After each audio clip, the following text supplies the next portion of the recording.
नमस्कार। आकाशवाणी कटक आंचलिक संवाद पढ़ुछंती मलय रंजन मिश्र।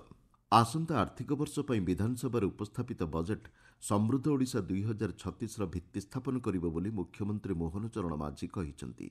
बजेट्रे 16टी नुआ योजना संपर्क में घोषणा करा जायछि। 2,90,000 कोटी टंकार बजेट्रे पुराणा एवं नुआ योजना को मिसाई सरकारी कार्यक्रम व्यय बराद 1,70,000 कोटी टंकार प्रस्ताव रही।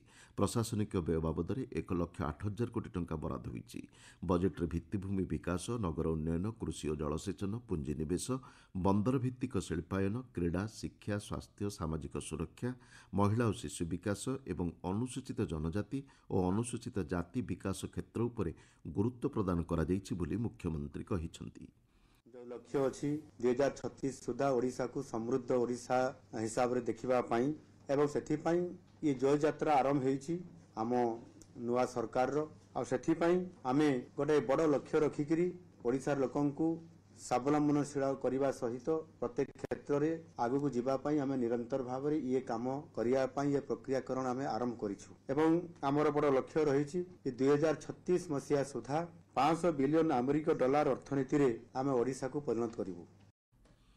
राज्य बजेट उपरे प्रतिक्रिया रखी केन्द्र शिक्षा मंत्री धर्मेन्द्र प्रधान कहिसंती एही लोक कल्याणकारी बजेट डबल इंजिन सरकार विकासमूलक दूरदृष्टिर प्रतिफलन। सामाजिक गणमाध्यम पोस्टरे श्री प्रधान कहिसंती बजेट्रे विभिन्न क्षेत्र पई होइथिबा व्यय बराद राज्य अभिवृद्धि को त्वरान्वित करने सहित निजुक्ति सुजोग सृष्टि में सहायक हेब।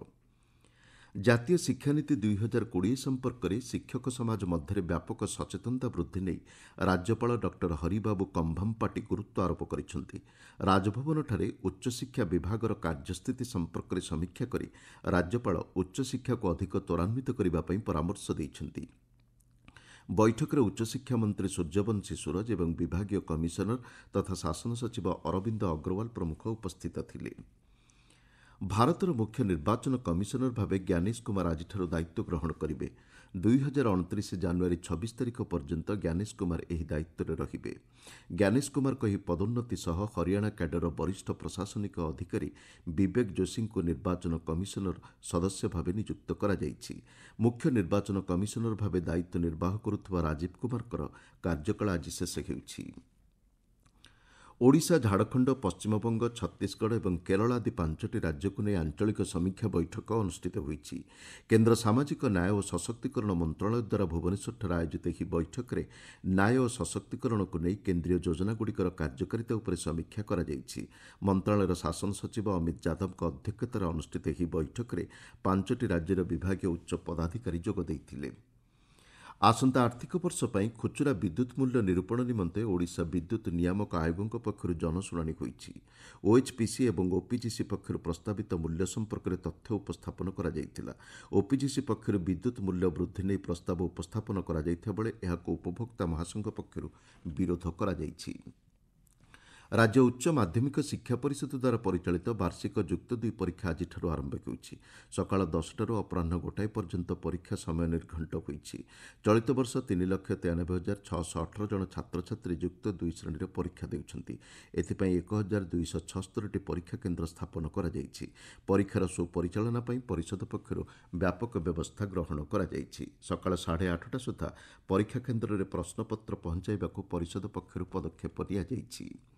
वरिष्ठ नागरिक तीर्थयात्रा योजन कलाहांडी जिलार 192 जन वरिष्ठ नागरिक आज स्वतंत्र ट्रेन जोगे रायगड़ू कामाख्या यात्रा करेंगे। यह नागरिक मैंने 5टी स्वतंत्र बस जोगे गतकाली रायगड़े पहुंची। आसंता 23 तारिख में से कलाहांडी प्रत्यावर्तन करेंगे। भुवनेश्वर लिंगराज महादेव जागर उत्सव महादीप राति 10टार उठिब बोली समन्वय कमिटी निष्पत्ति नेइछि। आईन मंत्री पृथ्वीराज हरिचंदन अध्यक्षतार गतकाली अनुष्ठित कमिटीर समीक्षा बैठक में यह निष्पत्ति निया जायछि। महाशिवरात्रि आसंता 26 तारिख दिन ठाकुरंकर नीतिकांति और अन्यान्य विधि व्यवस्था नहीं बैठक में विस्तृत आलोचना होईछि। एफआईएच प्रो लीग हकी प्रतियोगितार आज 3टी मैच खेल। भुवनेश्वर कलिंग स्टाडियम होगा यह मैचगुड़िक मध्य पुरुष वर्ग में इंग्लैंड स्पेन और भारत जर्मनी मध्य मुकाबला हेब। अन्यपक्षे महिला वर्ग में भारत स्पेन परस्पर को भेटे। आंचलिक संवाद वर्तमान ये शेष है। आमर परवर्ती आंचलिक संवाद शुणिपारे अपराह 2:32 मिनिट्रे।